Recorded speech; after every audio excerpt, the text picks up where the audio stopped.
The rise of women in football. Thembi Kgatlana is a professional football player for Racing Louisville FC and the national South African team Banyana. She is a current African champion who won the African Cup of Nations in 2022 with Banyana and scored the only World Cup goal for South Africa at the 2019 FIFA Women's World Cup. Thembi has written 2 books and is the founder of the Thembi Kgatlana Foundation.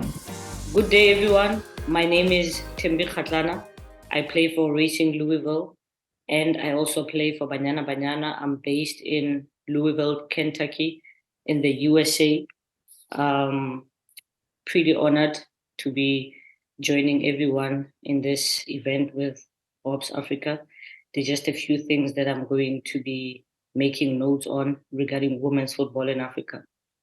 The first one would be the rise of women's football in South Africa and in Africa as a whole.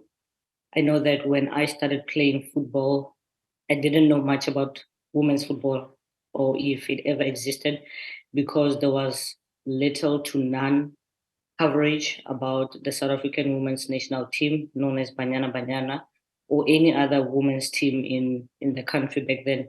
But over the years, we've made huge progress in making sure that the women's game grows in South Africa.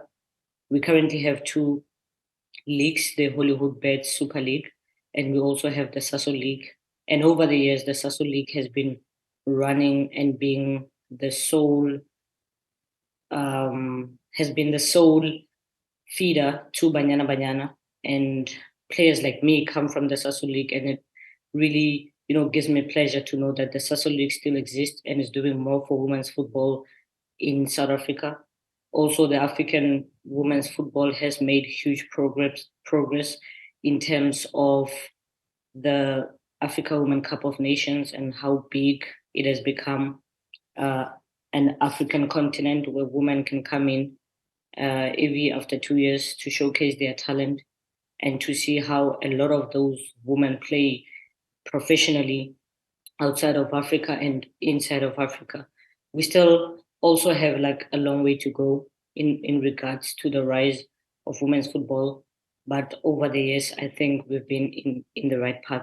When I started playing football for a long time, I've been told girls don't do that. And that is why I recently wrote my second book called Girls Don't Do That with Nicholas Kekines to address some of the issues that our culture, our generation, or people around us are making girls, especially at that young age, feel like they do not belong or feel like football is not meant for them. So I think I'm really privileged to have lived the kind of life that I've been living and making sure that I do inspire the next generation with my story and to make sure that I talk and touch base about a lot of things that they are going through to help them understand that it's not only happening to them, it's not the first time it's happening, but it's something that's been happening for a very long time.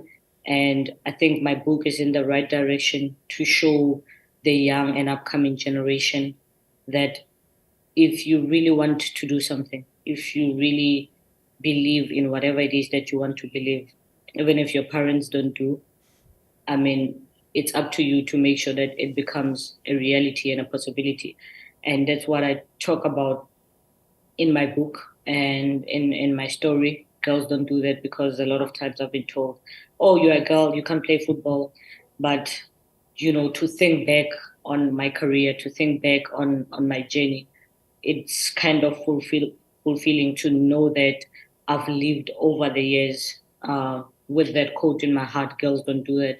And over the years, I've went on to even play in the biggest stages of women's football, to even represent South Africa at the highest stage, and to also, be an example to all the girls that feel like, things are not happening for them. I think I'm living my life in the right way to also show that it's possible to do it. And if you do it, you have to give it your all, because everything's possible. So I'm going to be also talking about the challenges, the wins and the successes, and the hope for the future for women's football. I think the challenges, like I mentioned on my first point, is that we never have or had a lot of coverage back then, but slowly we are making progression in making sure that women football is being, broadcasted on TV, and that majority of people who do interviews are making sure that women's football is out there. We see how the coverage is growing each year, based on the World Cup, based on the Olympics, and based on the leagues that are playing in each country. And I think the wins for me for women's football in Africa as a whole is potentially we could have had about 6 teams that went to the World Cup, but we only have 4. And for me, that's really good representation in making sure that the women's football in Africa is recognized.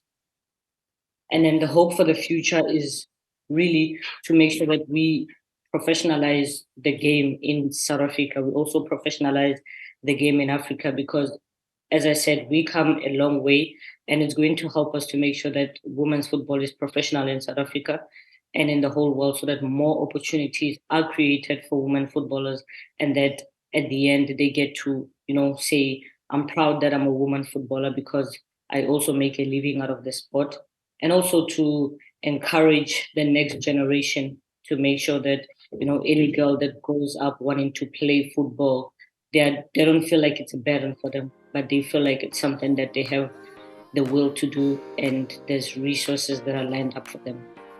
Thank you.